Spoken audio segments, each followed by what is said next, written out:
You ever get that itch? Like you're running around with your head chopped off, chasing after one shiny thing or another? Yeah, me too. Most of us are obsessed with stuff outside ourselves. Job titles, Instagram likes, someone telling us we're enough. Meanwhile, epic, game-changing thing just chilling inside us, waiting for someone to notice. Not some Hogwarts portal fantasy, but a legit shift, like flipping the script on how you see life. People call it the third eye, and honestly, it sounds like New Age mumbo-jumbo until you actually start digging into it. Ancient wisdom, not just some overused hashtag. This thing? It can totally rewire your reality if you let it. But damn, most folks never even give it a second thought. It's like, oh, something inside me could blow my mind wide open? Nah, that's too weird. Pass. Picture this. A handful of brave, or maybe just curious weirdos actually try to open it.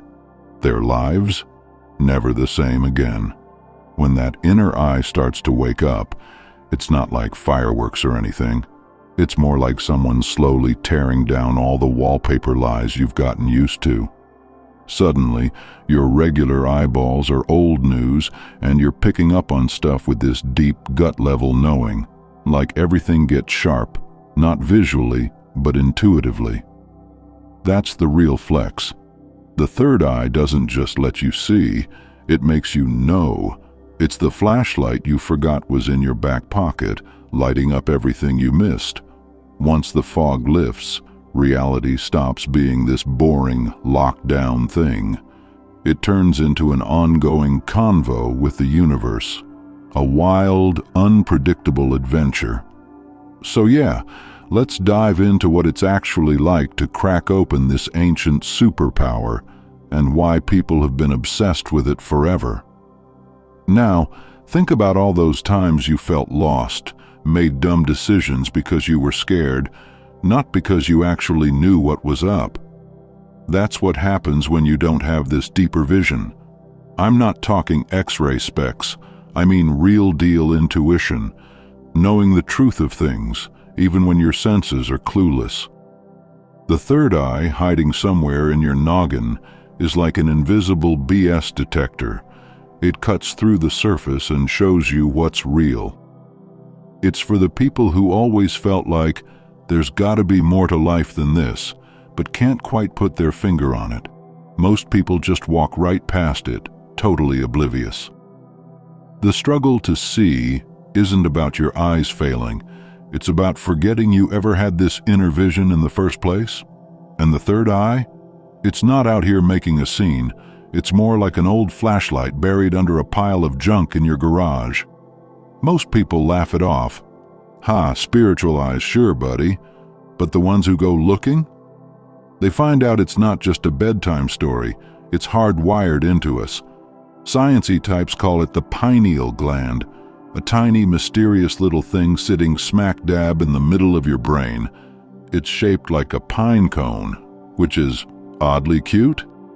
And ancient folks were obsessed with it way before TikTok spirituality was a thing. Yeah, it controls your sleep with melatonin, but there's way more going on. Here's the trippy part. Old cultures didn't just stumble on this thing by accident. They baked its meaning into everything. Temples, art, weird hats, you name it. The pineal gland is a straight-up oddball in your brain. Most stuff up there gets a security detail, blood-brain barrier, but not this guy. It rolls solo, connecting right to your bloodstream like it's got VIP access to your whole system. And get this, inside the gland are these tiny crystals, calcite, if you want to get nerdy. They're piezoelectric, which means they make electricity when you squeeze them. Some people think this means your pineal gland is like a radio antenna, picking up not just hormones, but maybe even cosmic Wi-Fi or whatever. The ancients didn't have the jargon, but they felt it. They knew this thing was special, like unlock the universe special. And honestly, the more you look at it, the less far-fetched it all sounds. echoes through time, universal symbols. Honestly, it's wild how the same symbols pop up all over the planet. Like, are humans just wired for this stuff or what? Take ancient Egypt. The third eye pops up there as the Eye of Horus, which you'll find slapped on pretty much every temple wall like some cosmic graffiti. Not just about protection, either. It's about seeing through all the BS, spotting what's real when everything else is just smoke and mirrors. Fast forward to India, and you've got the ajna chakra. People talk about it as the big boss of inner wisdom, chilling right between your brows, usually drawn as a glowing lotus. Over in Buddhist circles, monks will spend decades just meditating on this spot, trying to break free from the "we're all separate" illusion and hit that sweet spot of nirvana. Different places, different times, but they all circle back to the same weird truth. The third eye isn't just a body part, it's this mind-blowing shortcut to seeing life on a whole new level. Dissolving the false. Stepping into clarity. Let's be real. Most of us are drowning in noise, phones buzzing, screens glowing, endless "you should be doing this" reminders. No wonder the third eye's signals get totally drowned out. The whole opening thing? It's not about downloading a new app for your brain. It's more like stripping away all the clickbait and mental spam you've picked up along the way. Imagine stumbling out of a thick fog and realizing the sky was always there, big, blue, infinite. You just couldn't see it. When things finally clear, you stop feeling like you're just a speck in the universe and start realizing you're plugged into everything, like you're not just watching life happen, you're in on the secret rhythm. The inner vision, intuition as your guide. When the fog finally starts to lift and your inner eye cracks open, life stops looking like a bad PowerPoint full of disconnected slides.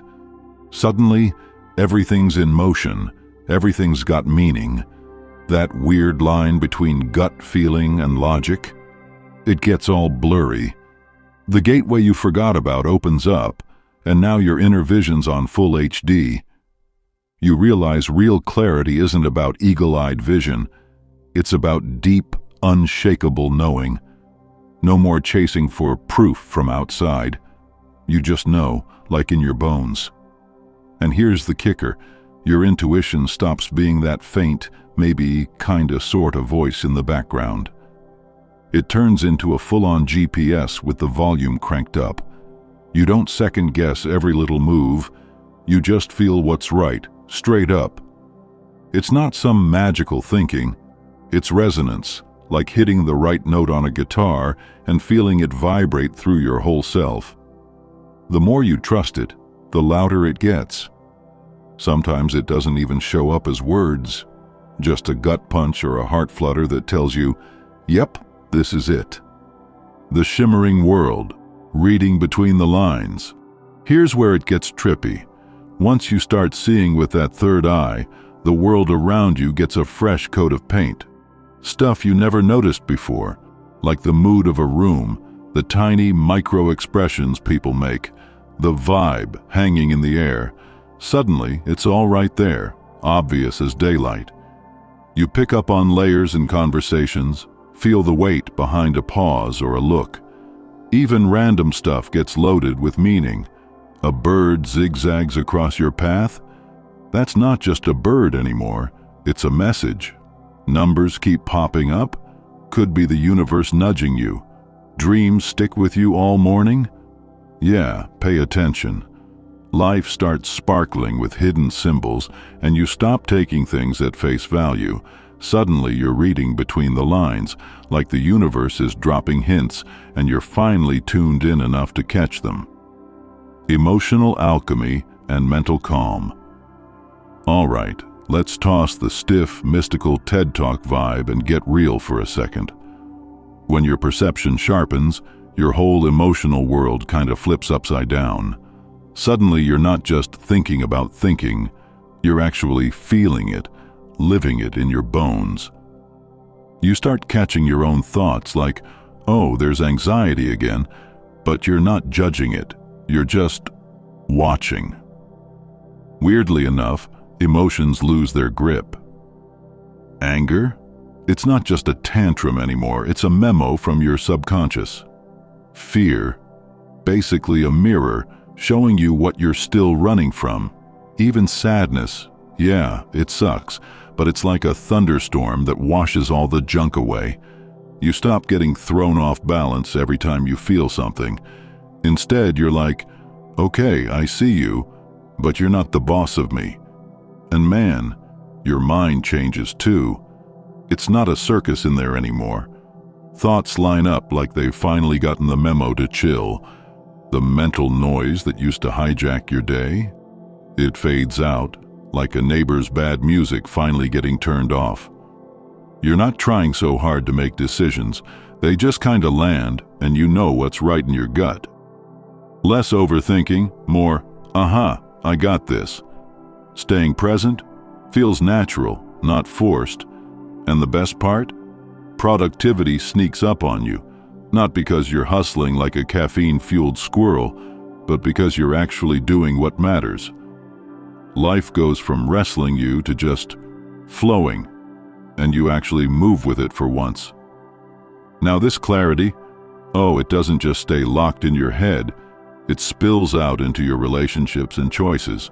People who vibe with your new frequency just show up, and the energy vampires, yeah, they ghost you, and thank God. Conversations shift too, less trying to win or prove something, more just being real. Living from this place, you stop faking it.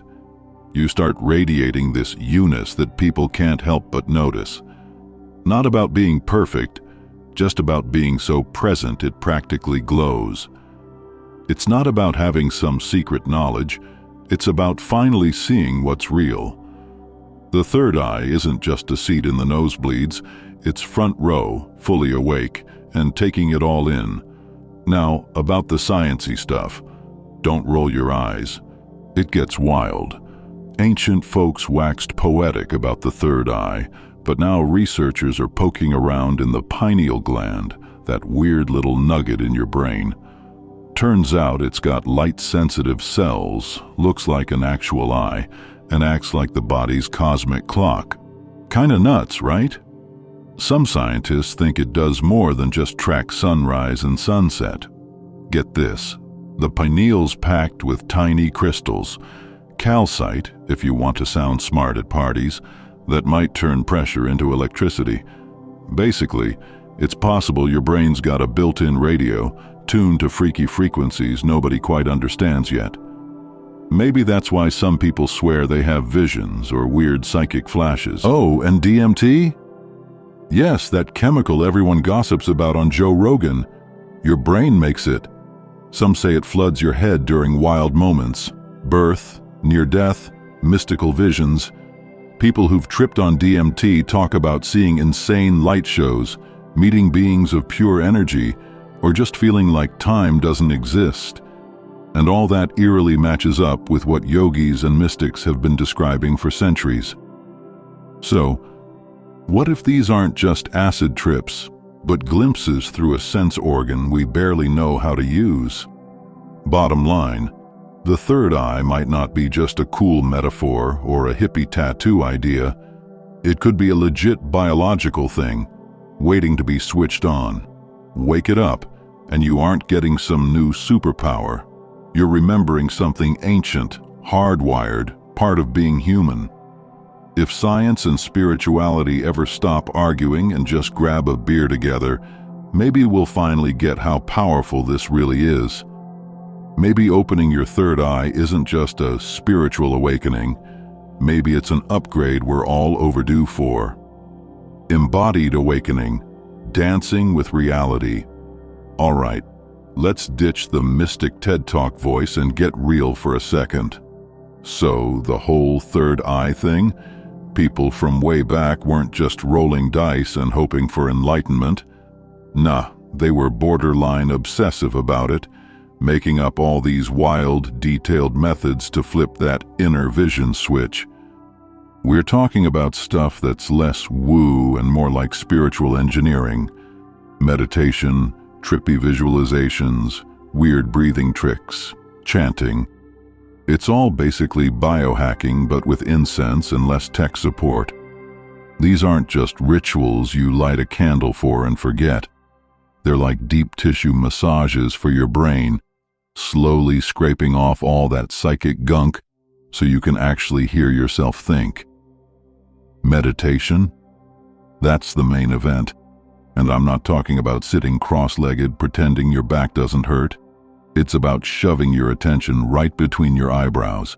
Yeah, that spot your yoga teacher keeps mentioning. At first, it's just awkward. But then, if you stick with it, something shifts. Thoughts start to chill out. Breathing gets all slow and syrupy.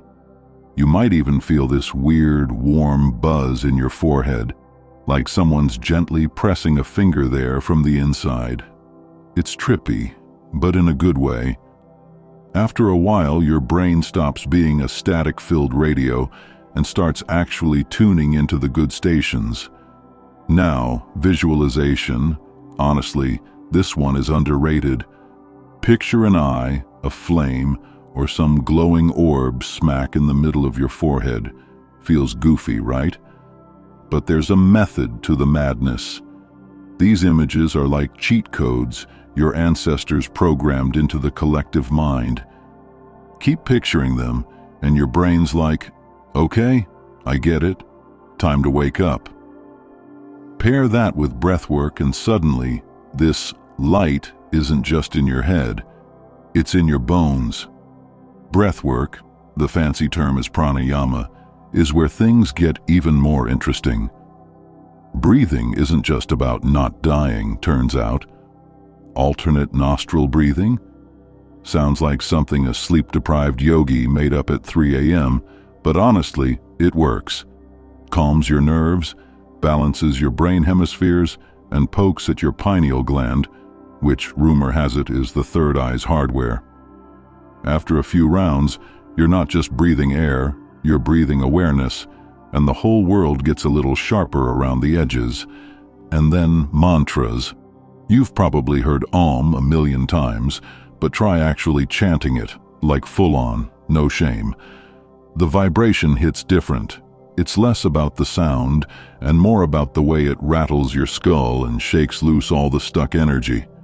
Do it right, and you feel like your head's some ancient bell that finally found the right note. Put all this together, and it's less about believing in magic and more about actually experiencing something real underneath all the noise.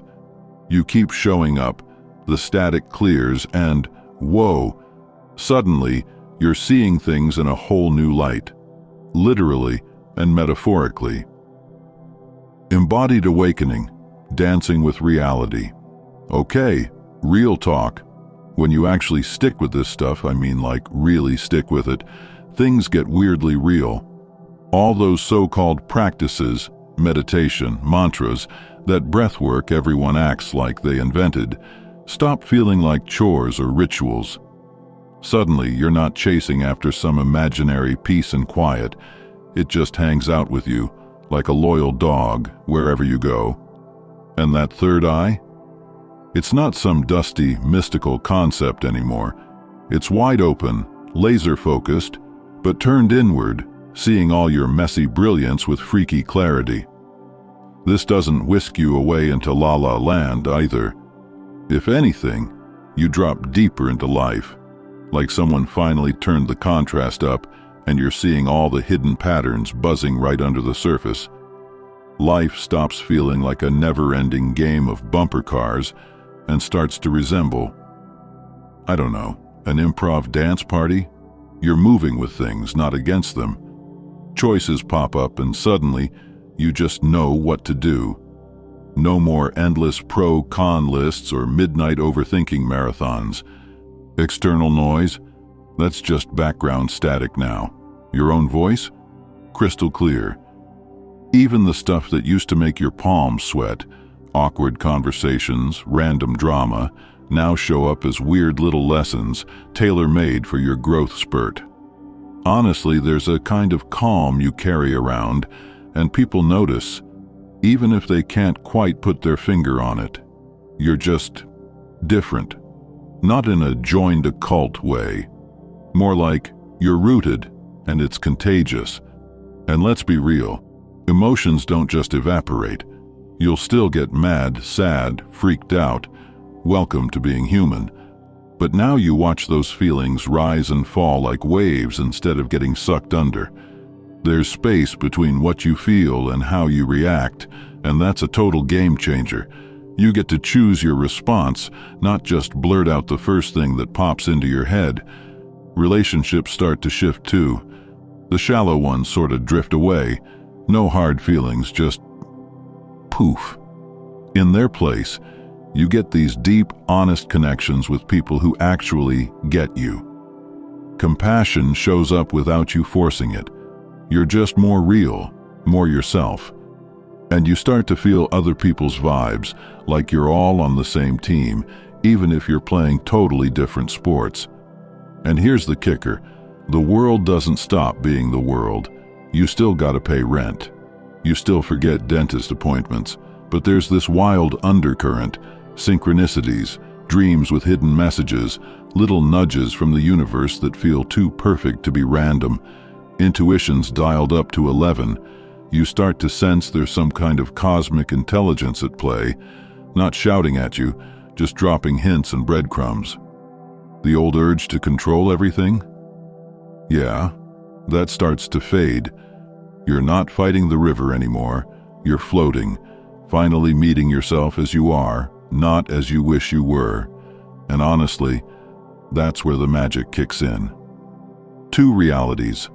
The weird gift of seeing. Double. Here's the wild part. Once you actually wake up inside, even for a second, you start living in two worlds at once. No joke. That clarity from your so-called third eye, it doesn't just vanish when you check your phone or go grocery shopping. Nah, it sticks around, tinting everything like some cosmic Instagram filter you can't turn off. Suddenly you're shopping for toothpaste but having an existential moment in aisle 5. Ordinary stuff gets weirdly sacred. You'll catch yourself staring at a coffee mug like it's a secret relic. People's throwaway comments? Loaded. Even silence feels alive, buzzing with meaning. It's not a curse. If anything, it's a total flex. While everyone else is getting whiplash from the next distraction, you're grounded. You notice everything. The vibe shift when someone walks in. That weird tension in a fine thanks, or the way a random smile can say 1,000 things. Your senses go full Sherlock, picking up on stuff you never even clocked before. The universe stops feeling like a glitchy video game and starts acting like a choose-your-own-adventure that's weirdly tuned to your inner playlist. But, yeah, there's a but. This kind of sight is heavy. You can't unsee. Suddenly, the little white lies or shortcuts you took before, they echo. Hard. Truth's got teeth now, and stepping off your path stings in a way you never felt before. Sure, fear still pops by to say hi, thanks, brain, but it doesn't run the show. You've peeked behind the curtain, so good luck pretending you didn't. Life isn't suddenly easy. Bills still show up, drama still happens, but you handle it all with this solid, unshakable vibe. You're not about dodging chaos, you just surf it somehow. People notice, not because you're preaching or wearing robes, but because you radiate something different. A calm, a clarity, a been through the storm and didn't get wet kind of energy. You don't have to say a word. Your presence is like an invite. Like, hey, you can wake up too if you want. And whether your journey started with crystals, yoga, or just a really bad week, it becomes your baseline. You're not just grinding through life anymore. You're shaping it from the inside out. Conclusion. Actually seeing the third eye? It's not just some trippy meme or New Age mystery. It's real, sitting there, waiting for you to stop scrolling and actually look. Once it's open, nothing's the same. Your emotions, your thoughts, your body, all of it. Mix ancient wisdom with 2020's reality, and you can see through the noise straight to what's true. Opening your third eye isn't about seeing more stuff. It's about finally seeing straight. And honestly, once you do, everything changes. No going back.